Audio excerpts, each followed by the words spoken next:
தந்தை, மகன், தூய ஆவியின் பெயராலே ஆமேன். மூவொரு கடவுளுடைய அருளும் ஆசீரும் பாதுகாப்பும் வழி நடத்துதலும் உங்களோடு இருப்பதாக. இயேசுவில் என் அன்பு சொந்தங்களே, பாஸ்கா காலத்தின் 5வது வாரம் வியாழன்கிழமை இறை வார்த்தை பகிர்வுக்கு உங்கள் ஒவ்வொருவரையும் அன்போடு வரவேற்கின்றேன். அன்பு சொந்தங்களே, எருசலேம் திருச்சங்கம் பொதுச்சங்கம் கூட்டப்படுகின்றது. அப்போது எழுந்த ஒரு பிரச்சனையை பற்றி பேசி முடிவெடுக்க கூட்டப்படுகின்றது. திருத்தூதர்கள், திருத்தொண்டர்கள், மூப்பர்கள் மற்றும் திருச்சபையின் பணிகள் எல்லோரும் ஒன்று சேர்ந்து இந்த பொதுச்சங்கத்தை கூட்டுகின்றார்கள்.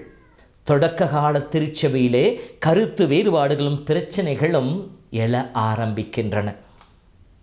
இயேசுவை மையமாக கொண்டு இயேசுவின் நற்செய்தியை போதித்து கொண்டிருந்தாலும் ஏங்கிக் கொண்டிருந்தாலும் இது முழுக்க முழுக்க மனிதர்களை கொண்டு உருவான சமூகமாக இருப்பதினாலே வேறுபாடுகளும் பிரச்சனைகளும் தோன்றுவது என்பது இயற்கைதானே.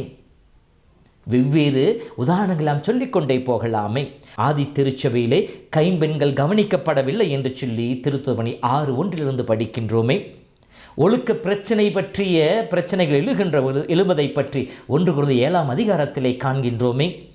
பெண்களின் நிலை எப்படிப்பட்டதாக இருக்கின்றது, இருக்க வேண்டும் என்பதை பற்றி பிரச்சனை 1 Corinthians 11 உருவானதை பார்க்கின்றோம்.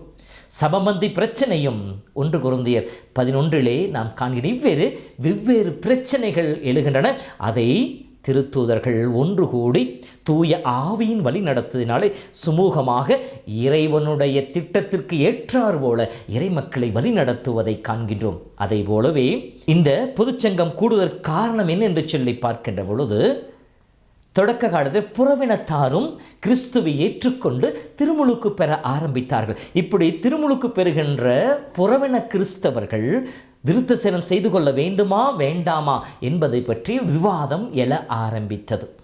ஏனென்று பார்க்கின்ற பொழுது, லேவியர் புத்தகம் 12:3 படிக்கின்ற பொழுது, ஒவ்வொரு யூதனும் விருத்த சேதனம் செய்து கொள்ள வேண்டும். அப்படி செய்து கொண்டாலே அவர் கடவுளுடைய மக்களாக கருதப்பட்டார்கள். அதே முறையை பின்பற்றி இயேசு இறந்து உயிர்த்தெழுந்த பிற்பாடும் இயேசுவின் மீது நம்பிக்கை கொண்ட புறவின மக்களும் இயேசுவில் திருமுழுக்கு பெற வருகின்றார்கள். இப்படி திருமுழுக்கு பெற வருகின்றவர்களும் மோசேயின் சட்டப்படி விருத்த சேதனம் செய்து கொள்ள வேண்டும் என்று சொல்லி அவர்களை கட்டாயப்படுத்துபவர்களாக இருந்தார்கள். இப்படி விருத்த சேதனம் செய்து கொண்டால் மட்டுமே அவர்கள் மீட்படைய முடியும் என்பதையும் அவர்கள் உறுதியாக சொல்லிக் கொண்டிருந்தார்கள். ஆனால் புறவினத்தாரின் அப்போஸ்தலராக இருக்கின்ற பவுலும் அவரோடு உடன்பணியாளராக இருந்தவர்களும் விருத்த சேதனம் செய்து கொள்ள தேவையில்லை. உடலில் செய்து கொள்ளுகின்ற விருத்த சேதனம் அல்ல, உள்ளத்தால் செய்து கொள்ளுகின்ற விருத்த சேதனமே உண்மையான விருத்த சேதனம் என்று சொல்லி நம்பிக்கை அடிப்படையாக வைத்து அவர்கள் வாதாட ஆரம்பித்தார்கள். இந்த பிரச்சனையை தீர்ப்பதற்காகத்தான் முதல் பொதுச்சங்கம் எருசலேம் திருச்சங்கம் கூட்டப்பட்டது. இந்த திருச்சங்கத்தை கூட்டுகின்ற பொழுது தலைமை ஆயராக இருந்த பேதுரு தன்னுடைய அனுபவத்தின் வழியாக கடவுளுடைய திட்டத்தை முழுமையாக வெளிப்படுத்துபவராக இருக்கின்றார். ஏனெனில் திருத்துவபணி 10 படிக்கின்ற பொழுது, கொர்நேலி என்கின்ற புறவினத்தாருக்கு இறைவனுடைய தூண்டுதலினாலே திருமுழுக்கு கொடுத்து தூய ஆவின் அபிஷேகத்தை அவருக்கு கொடுக்கின்ற பொழுது இறைவன் கொடுத்த அந்த அனுபவத்தை பெற்றுக்கொண்டவர் இன்றைய நாளிலே எல்லா பொதுச்சங்க உறுப்பினர்களுக்கு முன்னால் தன்னுடைய அனுபவத்தை சொல்லுகின்றார். நம்முடைய கடவுள் உள்ளங்களை ஆய்ந்து அறிகின்ற கடவுளாக இருக்கின்றார். நம்பிக்கையால் உள்ளங்களை தூய்மைப்படுத்துவராகவும் இருக்கின்றார். இத்தகைய தேவன் தூய ஆவியை எல்லோருக்கும் கொடுப்பவராக இருக்கின்றார். இறைவாக்கின புத்தகத்திலே எல்லோர் மேலும் என் ஆவியை பொழிவென்று சொன்ன கடவுள் அதை வெளிப்படுத்துவராக நிறைவேற்றுபவராக இருக்கின்றார் என்று சொல்லுகின்றார். மேலும் அவர் எந்த வேறுபாடும் காட்டுவதில்லை. அவர் மீது நம்பிக்கை கொண்ட மக்கள் ஒருவரையும் ஒருபோதும் அவர் வேறுபடுத்தி பார்ப்பதில்லை என்கிற தன் அனுபவத்தை அங்கே சொல்லுகின்றார். இப்படி கடவுளே வேறுபாடு காட்டாத பொழுது நாம் ஏன் வேறுபாடு காட்ட வேண்டும் என்று சொல்லி திருச்சங்க உறுப்பினர்களுக்கு கேள்வி கேட்டு அனைவரும் அனைவரையும் ஏற்றுக்கொள்ள புனித பேதுரு தூண்டுவதாக இருக்கின்றது. அதோடு கூட அன்றைய எருசலேம் நகரின் ஆயராக இருந்த யாக்கோப்பு தொடர்ந்து ஒரு சில கருத்துக்களையும் நெறிமுறைகளையும் வகுத்து கூறுகின்றார்.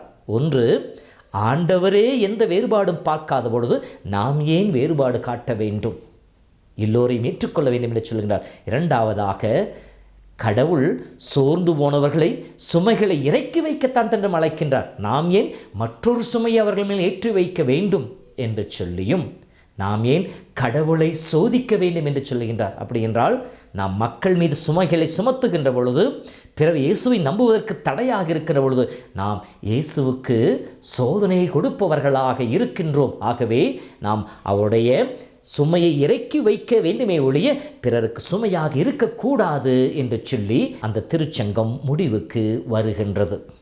அன்பு சகோதரமே, இதோ இந்த நாளின் நிறைவார்த்தையோர் நம்முடைய வாழ்வை ஒப்பிட்டு பார்க்கின்ற பொழுது நாம் எத்தனையோ நேரங்களிலே வேறுபாடு பார்ப்பவர்களாக இருக்கின்றோம், கடவுளை சோதிப்பவர்களாக இருக்கின்றோம், நம்முடைய சடங்கு சம்பிரதாயங்கள் என்று சொல்லி பிறருக்கு சுமைகளை சுமத்துபவர்களாக இருக்கின்றோம்.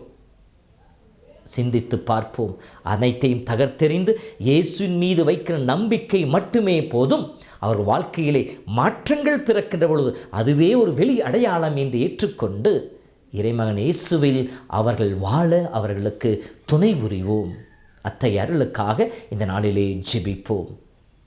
அன்பின் ஆண்டவரே, அனைவரையும் அரவணைத்து அன்பு செய்கின்றவரே, இந்த நாளிலும் கூட எல்லோரையும் வேறுபாடு இல்லாமல் அன்பு செய்வேன் என்று அந்த ஒரு வாக்குத்தத்தத்தை எங்களுக்கு கொடுத்து தூய ஆவியை எல்லோருக்கும் கொடையாக கொடுப்பேன் என்று வெளிப்படுத்தி இருக்கின்றீரே.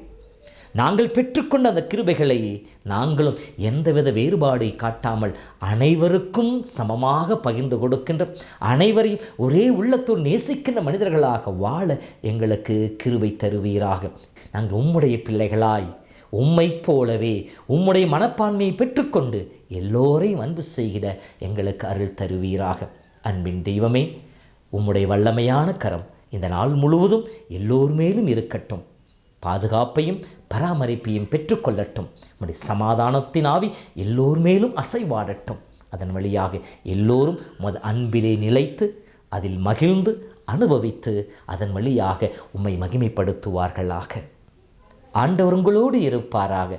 எல்லாம் வல்ல இறைவன் தந்தை, மகன், தூய ஆவியின் பெயராலே ஆமென்.